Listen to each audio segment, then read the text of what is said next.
Allez, très bien, bonjour à tous, j'espère que vous allez bien, que vous êtes en pleine forme. Regardez ça, le soleil est encore là, on en profite. Allez, très bien, donc aujourd'hui je vous présente une nouvelle séance cross-training. Il va s'agir d'une séance où on va travailler sur la fatigabilité musculaire en fait. C'est vrai que pour ceux qui me connaissent, j'aime bien travailler là-dessus. On va réaliser un mouvement, ou plutôt se mettre dans une position statique, de façon à venir contracter le muscle assez fortement et de façon profonde, d'accord. Et ensuite on va réaliser un mouvement de contraction volontaire au niveau de ce même muscle qu'on aura sollicité juste avant. Donc on va réaliser sur deux cibles musculaires différentes. Première cible, ça va être au niveau abdominal, et deuxième cible, ça va être au niveau de la chaîne antérieure, au niveau des quadriceps, au niveau des cuisses. Okay. Donc voilà comment ça va se passer, toujours sous forme d'EMOM, parce que je trouve que c'est un programme très pratique à réaliser et c'est assez simple ensuite pour vous à comprendre. Donc on va rester sur un EMOM de 4 minutes, c'est-à-dire un tour fait 4 minutes et 1 minute égale un mouvement, d'accord. Donc première minute, on est sur du statique, on est sur de la planche, du gainage si vous préférez, en anglais plank. Ok, je vais vous démontrer ensuite comment ça se passe. Deuxième minute, on va passer sur l'actif en fait de ce même renforcement musculaire abdominal et passer sur du sit-up, d'accord, sit-up, relevé de buste. Je vais vous expliquer tout ça également juste après. Troisième minute, on passe sur le bas du corps et on va se placer en position de chaise, wall sit, si vous préférez, donc en position comme si vous aviez une chaise mais dos contre un mur et on n'a pas l'assise qui est placée dessus, pareil je vais vous réexpliquer. Et ensuite, pour terminer, du mouvement dynamique et on va passer sur des squats simples, classiques. Ok. Donc tout ça va se réaliser sous forme de 50 secondes on. Vous devrez rester pendant 50 secondes sur la minute, 50 secondes on et 10 secondes de pause, ou plutôt ça vous permet de changer de transition avec le second mouvement. Ok. Donc maintenant je vous explique le mouvement. Allez, parfait. Donc maintenant, je vais vous démontrer les exercices, les mouvements ou plutôt les positions, comment vous allez pouvoir les réaliser.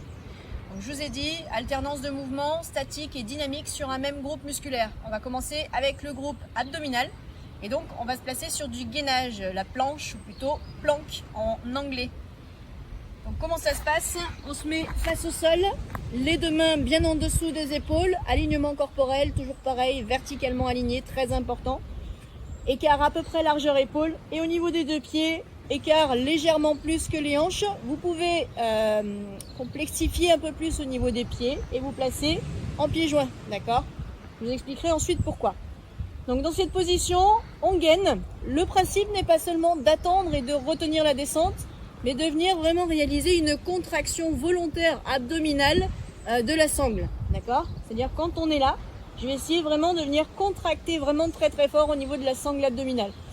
Quelle est la fonction du muscle abdominal? Il est là pour être fléchisseur de la colonne vertébrale, fléchisseur du tronc. Ce qui veut dire que quand votre dos est droit, que vous venez contracter au niveau abdominal, les vertèbres, elles, viennent se fléchir légèrement entre elles. Si vous regardez bien mon dos, là je me mets en position, je ne contracte pas forcément, mais bon, je pourrais rester quelques heures, quoi. Peut-être pas, allez. Ensuite, là maintenant, je vais venir engager une contraction volontaire abdominale. Déjà, vous pouvez vous sentir que ma voix a changé légèrement et on peut même regarder quelques légers tremblements au niveau des avant-bras. Tout simplement, je viens contracter volontairement cette sangle abdominale. Vous avez vu mon dos qui s'est légèrement voûté. Attention, on ne vient pas déformer la colonne vertébrale, on vient contracter au niveau abdominal, ce qui réalise un léger mouvement de la colonne vertébrale. Donc ça, c'est primordial. Si vous ne pouvez pas réaliser ce mouvement de cette façon, avant de poser les genoux, dans ce cas-là, placez-vous plutôt sur les avant-bras. Pareil, avant-bras, coude en dessous des épaules, alignement corporel, et je contracte au niveau abdominal. Si vraiment ce n'était pas possible, je pose mes genoux au sol et je repasse au niveau des mains. Ok, main au sol, genoux au sol, je contracte au niveau abdominal, je peux fléchir légèrement plus au niveau des bras si c'est possible. Ok, donc ça, c'est pour la première minute ou plutôt les 50 premières secondes puisqu'on est sur 50 secondes on et 10 secondes off.